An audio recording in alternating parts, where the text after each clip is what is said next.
Olá, professoras e professores. Espero que estejam todos bem nessa reta final aí de semestre, né? Reta final do segundo bimestre. Mas estamos aqui para a nossa última TPC desse semestre, a última semana B. Então, hoje a gente vai conversar um pouquinho sobre algumas temáticas aí, pensando na TPC dessa semana de 27/6 a 1/7, tá bom? Bom, atualmente, nosso dirigente na diretoria de ensino Norte 1 é o Emerson Avelar da Silva. O Eli é o coordenador de equipe curricular, o antigo diretor de núcleo, né, agora com a nomenclatura nova. A Márcia Marques Lucas é a supervisora que acompanha a gente aqui no núcleo pedagógico. E hoje a gente vai falar a respeito de planejamento. Então, planejar e replanejar. Aí estamos em vista do replanejamento, né? Então a gente vai conversar um pouquinho sobre esses dois pontos muito importantes aí dentro da nossa profissão, dentro da docência, tá? Eu sou a Fernanda Nogueira, sou PCNP de Língua Portuguesa e espero aí que a gente possa fazer uma discussão bacana pensando no nosso replanejamento e já pensando para o próximo semestre, as nossas aulas e o trabalho com os nossos estudantes.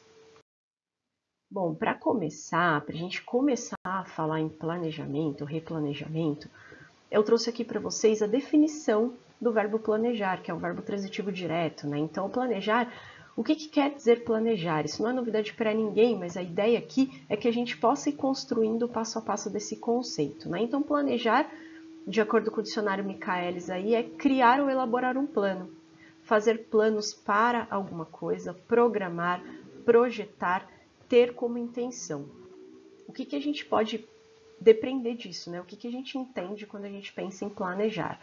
A ideia do planejar é que a gente possa pensar o passo a passo de alguma ação que a gente queira fazer, que a gente queira executar. Então, planejar nada mais é do que a gente organizar as nossas ações, as nossas intervenções, as nossas intenções para que a gente ponha em prática qualquer tipo de ação, né? Então eu posso planejar qualquer coisa, eu posso planejar uma viagem, eu posso planejar uma aula, eu posso planejar o ano letivo inteiro, eu posso planejar o livro que eu pretendo escrever, enfim. O planejar, ele diz respeito a todos os âmbitos aí da nossa vida, né?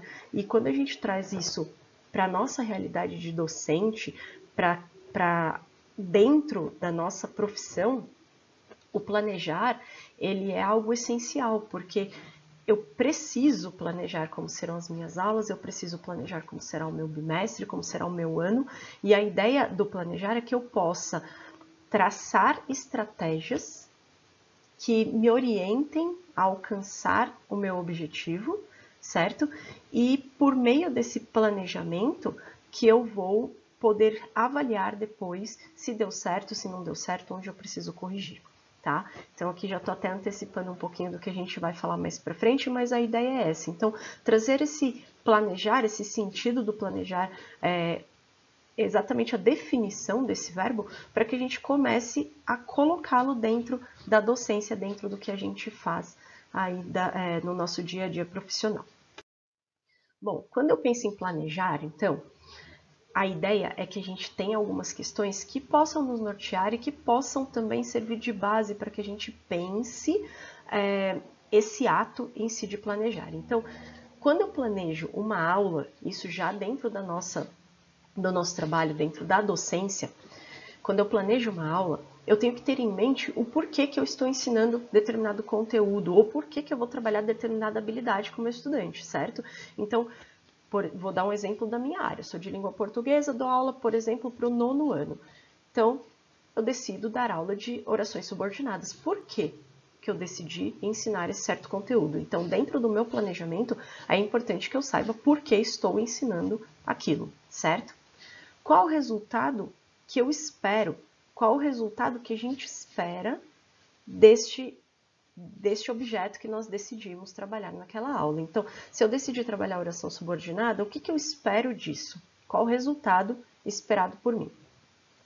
Como esse resultado ele vai ter relação, né? Como que ele está relacionado com a minha próxima aula, com a minha aula de amanhã?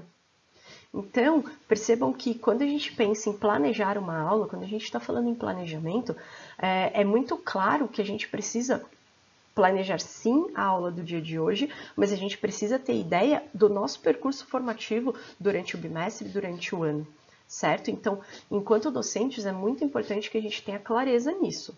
Então, se eu estou planejando uma aula, como que essa aula vai me gerar um resultado e como que esse resultado ele está relacionado à minha próxima aula, minha aula de amanhã, minha aula de daqui a pouco.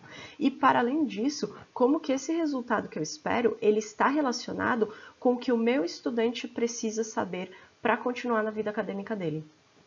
Quando a gente pensa nos nossos documentos norteadores, como o Currículo Paulista, BNCC, a gente percebe que existe uma lógica, certo? Então, a BNCC, o Currículo Paulista, especificamente para nós, ele vai trazendo uma continuidade de habilidades a serem trabalhadas e sugerindo uma continuidade de conteúdos a serem trabalhados. Por quê? Porque os nossos estudantes, eles precisam ir somando esses conhecimentos para que eles tenham conhecimentos, conteúdos e habilidades, tá?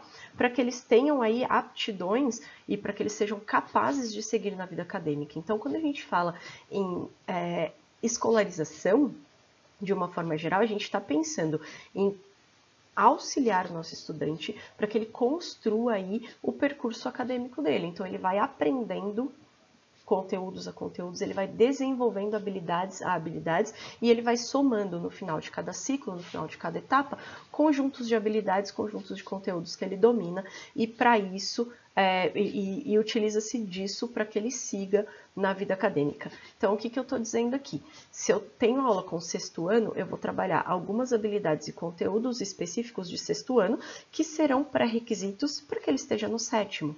Tanto que atualmente nós temos falado muito em habilidades essenciais. Então, o que são essas habilidades essenciais de uma forma bem geral e bem sintética aqui, bem sintetizada? As habilidades essenciais é aquele conjunto de coisas que o meu estudante precisa saber para avançar a próxima etapa, certo? E quando a gente pensa nesse planejar, a gente tem que ter isso muito claro conosco, né? Por que eu vou ensinar determinado conteúdo ou determinada habilidade para o meu estudante? Vou ensinar com esse objetivo. E esse objetivo vai fazer qual diferença na vida dele? Então, ele vai precisar dessa habilidade para a próxima série? Ele vai precisar dessa habilidade para a vida dele? Ele vai precisar dessa habilidade para a aula de amanhã? Então, tudo isso tem que ser contemplado dentro do nosso planejamento, certo? Bom, quando eu penso em planejar, aí já falando da nossa realidade dentro de uma escola, enquanto docentes, o que eu planejo? Eu planejo o meu ano letivo, certo? Então, lá no início do ano, a gente tem alguns dias de planejamento, que são dias que são trabalhados diversas temáticas, e ali eu vou pensar o meu ano como um todo, de uma forma bem abrangente, tá? Eu planejo também bimestre a bimestre, né? Então, eu penso, esse ano de 2022, eu quero trabalhar isso com os meus estudantes, vou utilizar essas estratégias com esse objetivo, beleza. Então, vou trabalhar conteúdos, utilizando estratégias, desenvolvendo habilidades com esses objetivos, ok. Dentro do bimestre, eu tenho que planejar novamente, certo? Então, como se a gente viesse num movimento de funil, a gente vai afunilando, a gente vai fazendo um recorte. Então, eu planejo o ano letivo de uma forma um pouco mais ampla, eu especifico um pouco planejando o meu bimestre, na sequência eu vou planejar a minha semana de trabalho e aí eu vou planejar aula a aula. Além disso, dentro da aula, a gente tem todo um outro movimento, porque dentro da aula eu planejo a atividade específica que eu vou utilizar, qual vai ser a minha gestão de tempo, quais são os materiais que eu vou utilizar, então tudo isso faz parte do meu planejar. E claro que quando eu faço um planejamento anual do meu ano letivo, eu não vou colocar todos esses pormenores. Por isso que é super importante a gente ter sempre esse movimento, né? Eu planejo o meu ano de uma forma macro, eu faço um recorte e planejo o meu bimestre. A partir do planejamento bimestral, eu recorto e vou planejando as semanas, às vezes os meses, né? A gente vai fazendo planejamento de acordo com o que a gente acha que é coerente no nosso objetivo.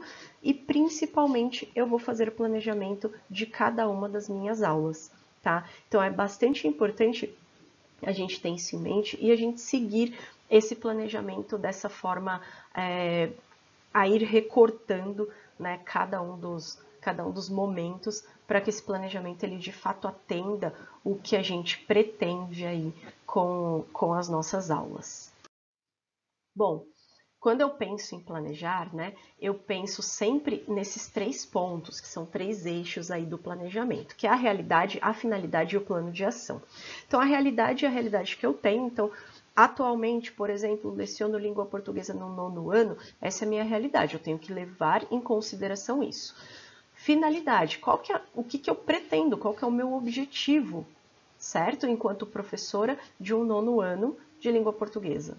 A partir da realidade e da finalidade que eu tenho já pré-determinadas, eu vou traçar o meu plano de ação, ou seja, quais serão as minhas ações, o que eu vou fazer para alcançar esse objetivo dentro dessa realidade que eu tenho, certo? Então, o planejar, ele passa por isso. Então, a realidade e a finalidade são coisas postas e eu construo o meu plano de ação a partir disso daqui. Bom, se o planejamento é tudo isso que a gente conversou até agora, o que é o replanejamento? É eu fazer tudo isso de novo? Sim, fazer tudo isso de novo. Por que o replanejamento se faz necessário? A gente pode pensar aqui no ciclo do PDCA.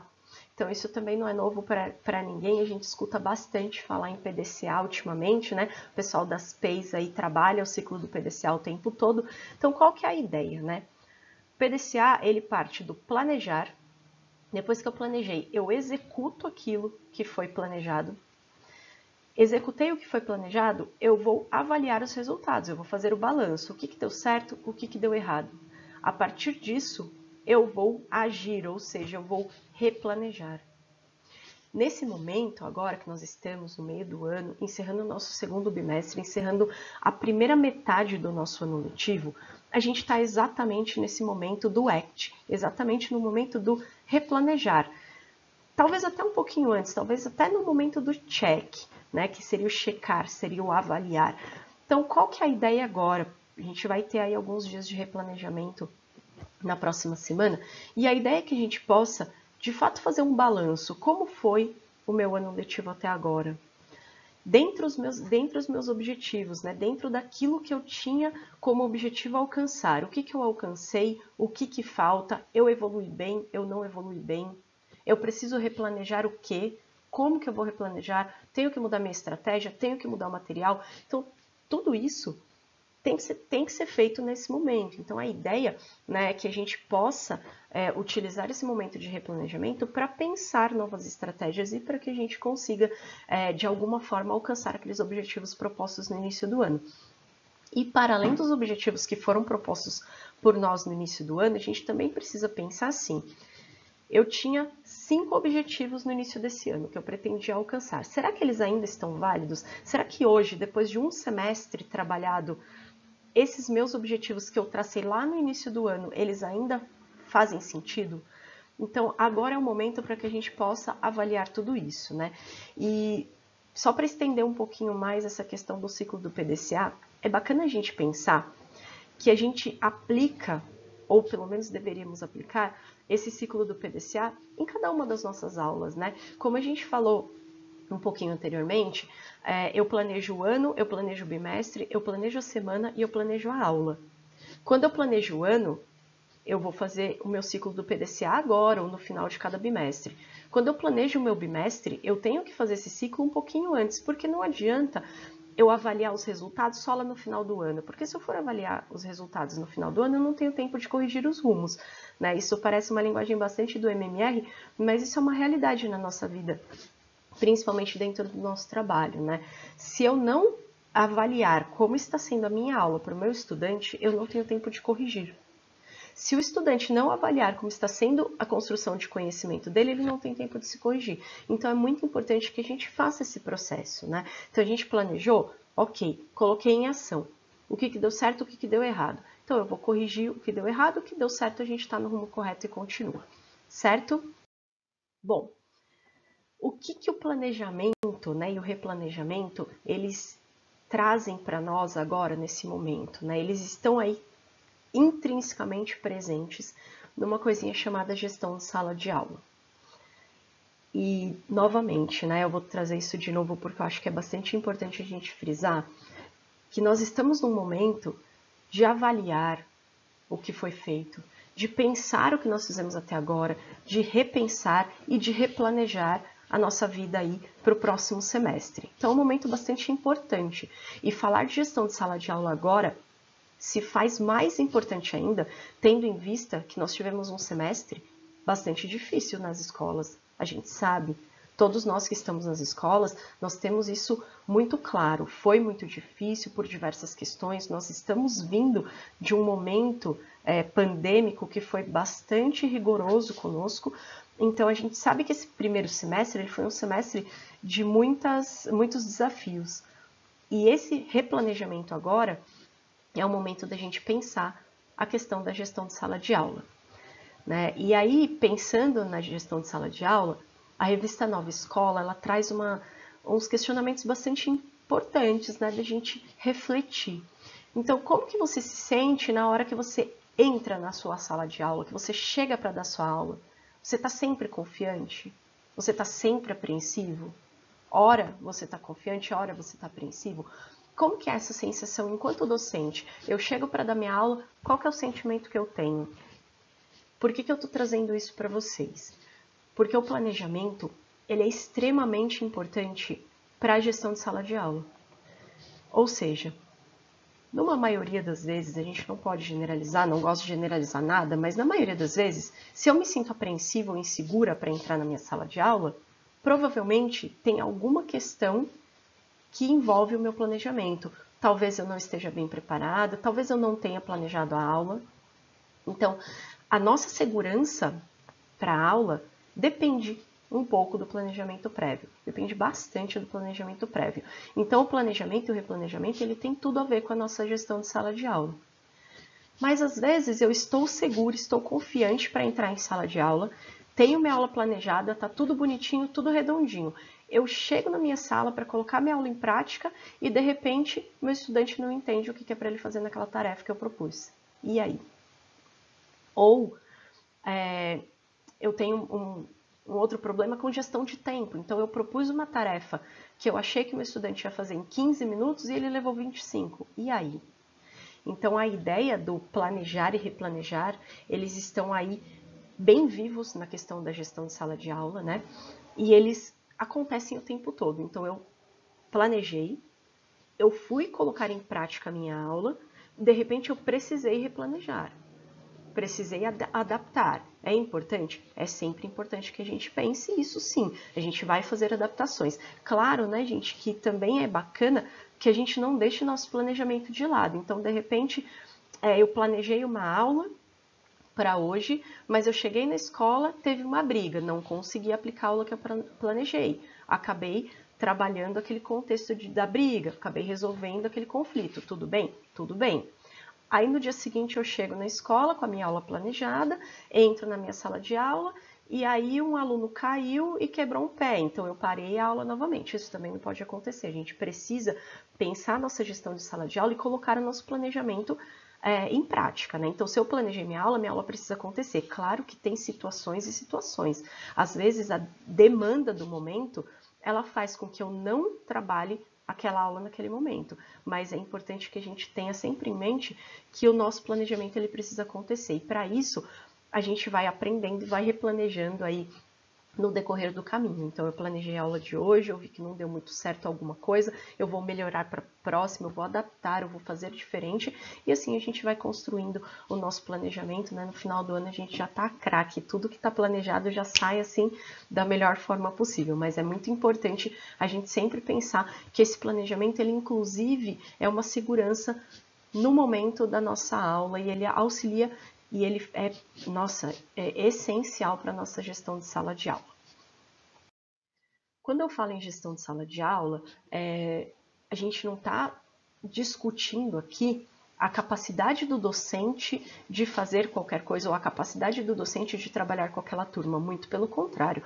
A gestão de sala de aula, ela é muito particular de cada professor. Por que que eu estou dizendo isso? Porque quando eu falo assim, o professor precisa estudar gestão de sala de aula, isso não quer dizer que o professor não tem domínio da sala dele ou que ele não tem domínio do conteúdo dele. Muito pelo contrário. Isso quer dizer que ele precisa pensar diversas estratégias e ele precisa pensar e repensar o planejamento dele, planejar e replanejar para que aquela aula ela alcance seus objetivos, que principalmente a gente consiga aí trazer o conhecimento para o nosso estudante, desenvolver as habilidades que são necessárias a ele e fazer o nosso trabalho. Então, a gestão de sala de aula, ela não é pejorativa no sentido de que se a gente fala assim, preciso trabalhar gestão de sala de aula, isso quer dizer que o docente não consegue? Não. Mas isso quer dizer que o docente está em constante formação e que ele pode alterar a sua prática, que ele pode mudar, que ele pode incrementar para alcançar os objetivos, certo? Então, a gente vai falar um pouquinho de gestão de sala de aula com esse olhar. Qual que é a ideia aqui? A gente pensar o que é uma gestão de sala de aula e aproveitar esse momento do nosso replanejamento para fazer uma autoavaliação. Então, como que eu, enquanto professora, posso mudar e melhorar a minha gestão de sala de aula para alcançar o meu aluno de uma forma mais efetiva, certo? Então, quando a gente pensa em gestão de sala de aula aí, nós temos, de acordo com o professor Celso Vasconcelos, 3 eixos que são essenciais para a nossa gestão de sala de aula, tá? Então, trabalho com conhecimento, organização da coletividade em sala de aula, que é a famosa disciplina, e o relacionamento interpessoal. A gente vai falar um pouquinho aqui detalhado de cada um deles, não vou me aprofundar muito, acho que é muito bacana se vocês tiverem um tempo, entrar em contato um pouquinho com o que traz o professor Celso Vasconcelos. Ele traz a gestão de sala de aula de uma forma muito interessante, de uma forma que eu particularmente acredito muito, acredito que funcione e procuro utilizar nas minhas aulas bastante isso que a gente vai conversar um pouquinho aqui, tá? Então, eu vou começar falando do trabalho com conhecimento. Quando a gente pensa em aula, a gente já remete direto a conhecimento, né? Então, a aula nada mais é do que o professor enquanto mediador de aprendizagem. Nós temos aí os nossos estudantes, que têm a bagagem deles, nós temos o currículo que traz ali, nos orienta, nos guia quanto ao que a gente precisa trabalhar com o nosso estudante, e nós temos o professor, que ele vai tentar mediar o acesso do estudante ao currículo. Então, são essas duas coisas que o professor vai tentar unir, certo? Currículo, conhecimento, estudante, construção de aprendizagem. Mais ou menos isso. Então, quando eu penso em trabalho com conhecimento, o trabalho com conhecimento é a nossa principal atividade ali, pensando em sala de aula. Então, eu vou apresentar para o meu estudante o conteúdo que eu julgo que é pertinente para aquele ano série, que é orientado aí pelo Currículo Paulista, BNCC. Eu vou trabalhar com o meu estudante para que ele desenvolva as habilidades necessárias para que ele siga aí na vida acadêmica, para que ele siga nos próximos anos séries com sucesso e para que ele se torne um cidadão competente aí na vida dele, né? E uma coisa que acho que é muito bacana a gente pensar no trabalho com conhecimento e ter muita clareza é que, assim, quando eu penso em aprendizagem, isso tem a ver com a minha função. Então, o conhecimento, ele vai ser trazido para o meu estudante, ou ele vai ser mediado pelo docente, de forma que a gente consiga fazer com que o estudante desenvolva essa aprendizagem. Outra coisa que eu acho que é muito bacana a gente colocar aqui é que, assim, ninguém aprende se não quiser aprender, tá? A gente sabe disso, muitos teóricos trazem isso, muitos autores falam disso, então você só aprende aquilo que você quer aprender. E isso não é diferente com o nosso estudante. Então, se o nosso estudante não quiser aprender, ele pode decorar aquilo que eu propus, ele pode depreender alguma coisa dali para fazer uma prova, então ele sabe que ele tem uma prova, ele decora ali, ele sabe mais ou menos aquele contexto, mas aquilo não vai fixar, não vai se tornar uma aprendizagem significativa. Então, se eu, enquanto docente, dentro da minha gestão de sala de aula, eu tenho por obrigação esse trabalho com o conhecimento, e eu sei que o meu estudante ele só aprende se ele quiser, então é parte também da minha função desenvolver esse interesse no meu aluno. É fácil isso? Nem um pouco, a gente sabe, né? A gente sabe que a gente está numa luta diária aí para desenvolver esse interesse. Só que, assim, se eu também, é claro que isso também não é responsabilidade só do professor, tá, gente? Não estou querendo dizer aqui que o professor tem a obrigação de despertar o interesse do aluno, não é nesse sentido, mas também faz parte do nosso trabalho a gente ajudar que o nosso aluno desperte o interesse por aquilo que eu estou lecionando. Então, vamos pensar, vou trazer de novo para a minha área, porque é um exemplo mais fácil e mais real para mim. Então, se eu vou dar aula de oração subordinada é difícil, é complexo. Muitos dos estudantes acham chato. Eu acho chato muitas vezes também. Se eu não tentar trazer o interesse do meu estudante de alguma forma para aquilo, ele não vai aprender. Então, é importante que a gente crie estratégias também, pensando na nossa gestão de sala de aula e pensando no nosso planejamento, em como que eu vou despertar o interesse desse meu estudante. Muitas vezes, quando a gente dá aula para o ensino médio, você tem uma conversa franca com eles no sentido de que, olha, esses conteúdos que a gente vai trabalhar aqui durante esse ano, eles são conteúdos que você vai precisar para um vestibular. Olha, fazer redação é difícil, mas é importante que você saiba escrever, redigir um bom texto, porque um dia você pode passar por uma entrevista de emprego e eles te peçam uma redação. Então, a gente pode ir por esse lado, mas tem outras várias formas que a gente pode também pensar em como despertar o interesse daquele estudante, né?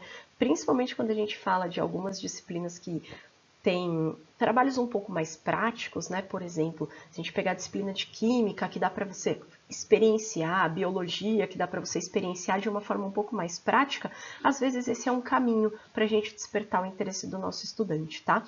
Então, o trabalho com conhecimento, ele é essencial, ele é primordial, é importantíssimo que o professor tenha muita propriedade naquilo que está falando.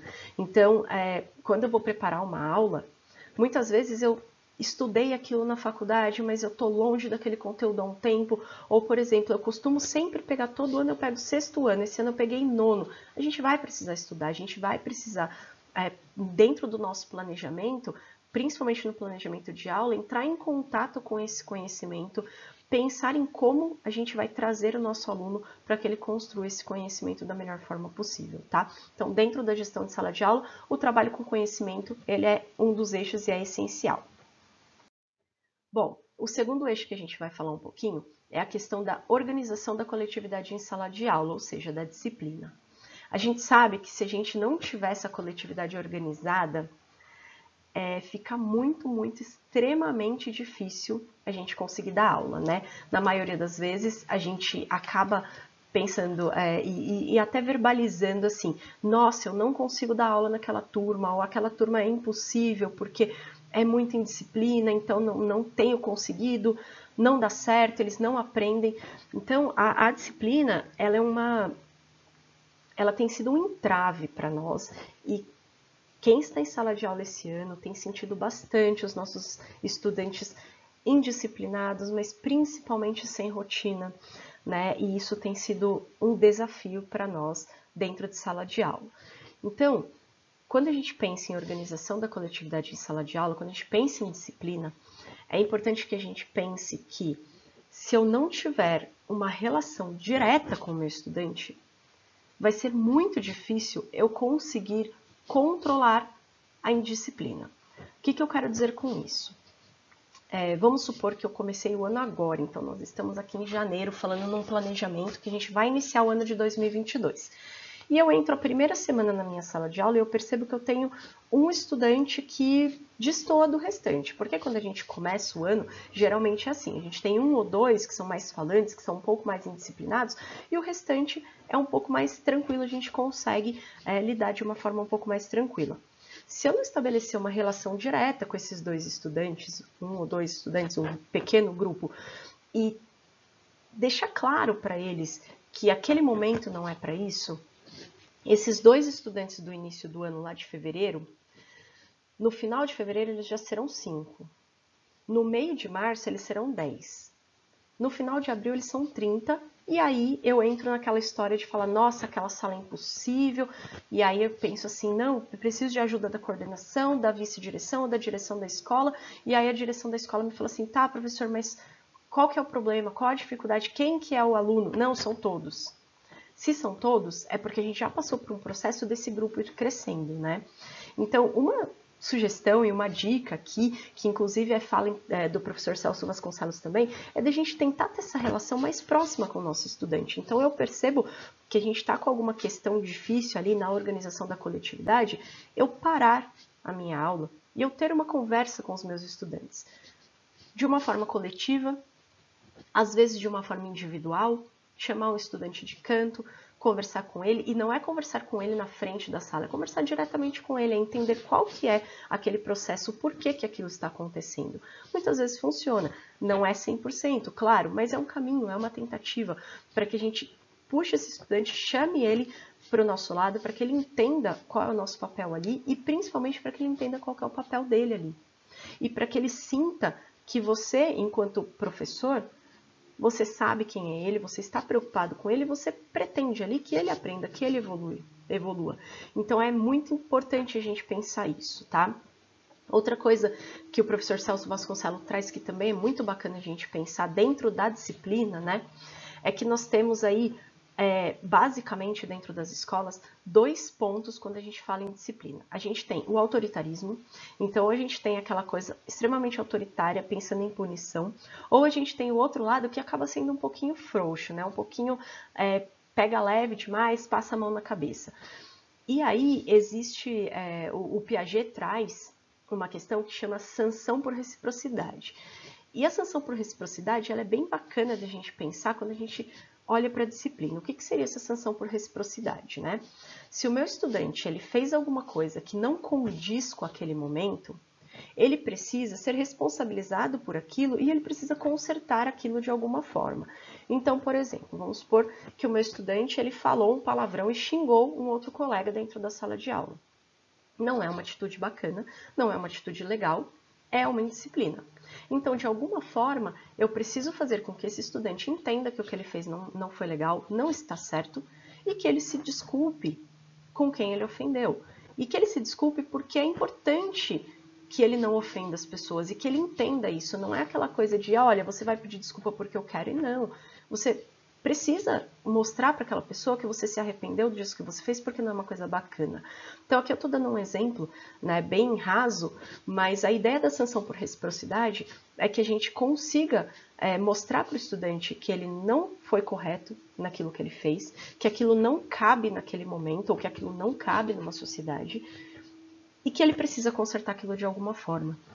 Então não adianta só eu pensar o meu estudante assim, o meu estudante foi lá e chutou a lata de lixo, então eu ponho ele para fora da sala, eu mando ele para a coordenação, mando ele para a direção, eu chamo o pai dele na escola, e o que ele aprendeu com isso? Então é muito importante que a gente construa isso com os estudantes, né? Que a gente mostre para eles por que aquilo está errado, por que aquilo não deve ser feito e que ele tenha a oportunidade de consertar aquilo. Outra coisa que a gente precisa pensar também na organização da coletividade e na gestão de sala de aula como um todo é o que é de minha responsabilidade, o que faz parte da minha atuação enquanto docente, o que é de responsabilidade do meu estudante, o que é de responsabilidade das famílias, né? Então é muito importante, porque muitas vezes a gente pensa assim, não, aquele aluno ele não aprende, ele não sabe fazer nada, ele é indisciplinado porque ele não sabe, ou ele não sabe porque ele é indisciplinado. Isso é problema da família, a família que tem que dar um jeito. E muitas vezes não. Quando a gente está falando em conhecimento, isso é problema nosso enquanto docente. Então, se o meu aluno não aprende, isso é um problema meu, isso não é um problema da família dele. Claro que a família dele vai ter um grande impacto na aprendizagem dele. Só que pensando aí na nossa realidade enquanto rede estadual, enquanto escolas periféricas de São Paulo, a gente sabe que muitas vezes as famílias não têm estrutura. Então, a gente precisa, sim, estar junto com o nosso estudante de forma a proporcionar para ele condição de que ele possa aprender, de que ele possa evoluir, de que ele possa desenvolver as habilidades que estão ali propostas, né? E a disciplina, na maioria das vezes, a gente sabe que ela vem junto com tudo isso. Então, muitas vezes o meu aluno que é indisciplinado, ele tem dificuldade, ele não consegue. Ele não consegue por quê? Então, aí a gente precisa pensar, planejar, construir um plano de ação aí para atingir nossos estudantes da melhor forma. Como eu disse, né, gente? Não é uma tarefa fácil, é bastante coisa, mas acho que é o momento para a gente começar a pensar cada um desses pontos e pensar aí como que a gente pode fazer um pouquinho diferente para o próximo semestre, né? Bom, o último eixo aqui que a gente vai falar relacionado à gestão de sala de aula é o relacionamento interpessoal. No meu ponto de vista, o relacionamento interpessoal ele é o mais importante dos três. Por que que eu coloco dessa forma para vocês?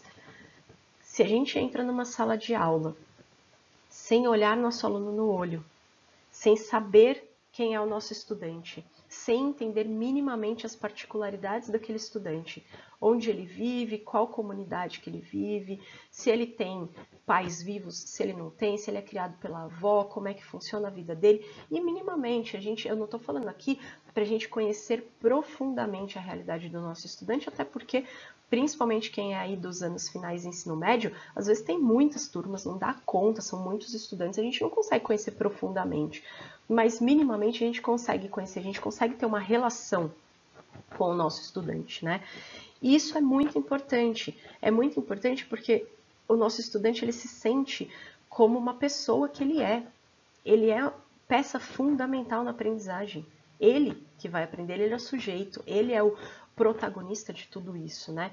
Então é muito importante que a gente tenha essa relação, que a gente saiba quem é o nosso estudante, que a gente respeite o nosso estudante como ser humano, como pessoa. É importante eu entrar na minha sala de aula, dar bom dia, boa tarde, boa noite, explicar o que eu vou trazer para eles naquela aula, por que aquele conteúdo, por que aquela habilidade é importante, o que a gente vai trabalhar, de que forma que a gente vai trabalhar. É importante que o estudante ele se sinta parte de todo esse processo, né? Porque quando a gente trata o nosso estudante como aluno, como uma folha em branco, que eu vou chegar e vou trazer todo o conteúdo para ele, toda a habilidade para ele, ele tem só absorver, a gente torna essa relação muito impessoal e a gente percebe que não funciona. Então, quando eu conheço o meu estudante, quando eu chamo o meu estudante pelo nome na chamada, valorizando o nome dele, olhando no olho dele, quando eu dou bom dia, boa tarde ou boa noite, quando eu explico o que ele vai aprender e por que aquilo é importante, eu trago uma relação, um relacionamento interpessoal e eu humanizo aquela situação de forma que muitas vezes a gente vê um resultado muito mais efetivo. Então, o relacionamento interpessoal ele é fundamental para que a gente consiga aí, ter uma disciplina dentro da sala de aula e para que a gente consiga também trabalhar com conhecimento. Se eu não tiver um relacionamento interpessoal, os outros eixos eles vão se tornar praticamente impossíveis, né?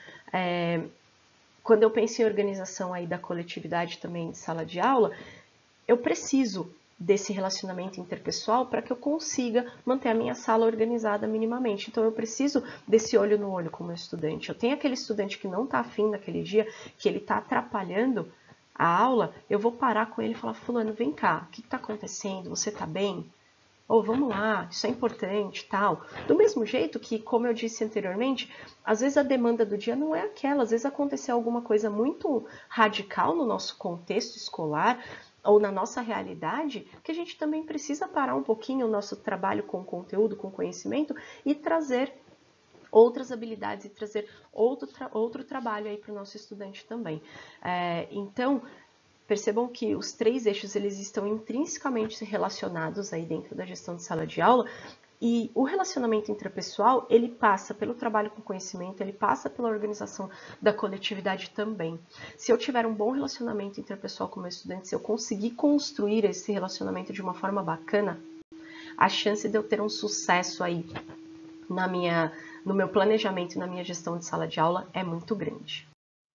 Bom, quando eu penso em gestão de sala de aula, eu tenho 3 instrumentos que também são bastante importantes e a gente precisa ter muita clareza no momento de pensar a nossa aula, tá?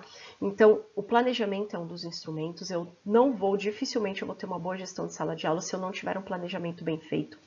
O registro e a avaliação.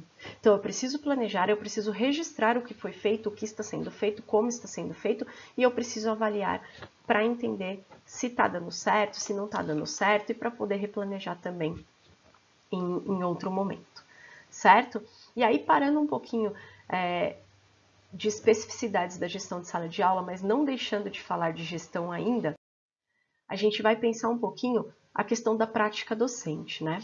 Quando a gente pensa prática docente, a gente tem 2 documentos aí que norteiam o nosso trabalho, que é o Currículo Paulista e a BNCC.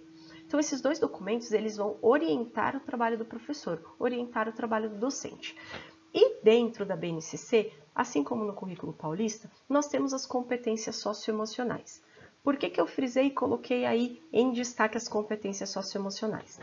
Nós estamos num momento que nós viemos de quase 2 anos de aulas remotas, né? Muitos dos nossos estudantes ficaram esses quase 2 anos em casa, alguns retornaram ano passado, outros não, preferiram manter no remoto. A gente sabe que isso é muito difícil, que a aprendizagem ela foi bastante prejudicada, a docência foi prejudicada, o estudante foi prejudicado, o nosso convívio foi muito prejudicado.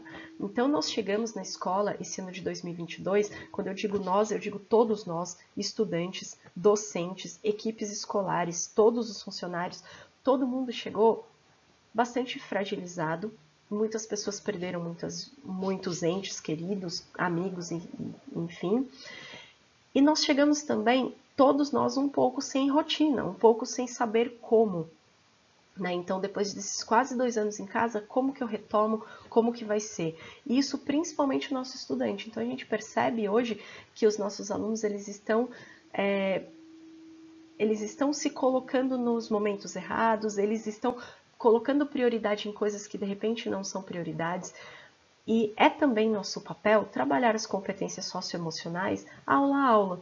Então, eu sei que as competências socioemocionais estão aí, eu tenho vivido um momento difícil nesse primeiro semestre e agora aproveitar o nosso momento de replanejamento agora em julho, para que a gente possa repensar um pouquinho toda essa questão de gestão de sala de aula, toda essa questão do que eu planejei, o que eu preciso corrigir de rumos, como que eu vou trabalhar as competências socioemocionais aí dentro da minha aula, para que eu consiga, de fato, fazer um bom trabalho, para que eu consiga ter paz também no meu trabalho, porque não é fácil quando a gente parece que está lutando para conseguir dar aula, né? Ah, eu não consigo dar aula porque meu aluno não deixa, mas na verdade, às vezes o nosso estudante, ele também, não é que ele não quer deixar a gente dar aula, ele também não sabe como se portar.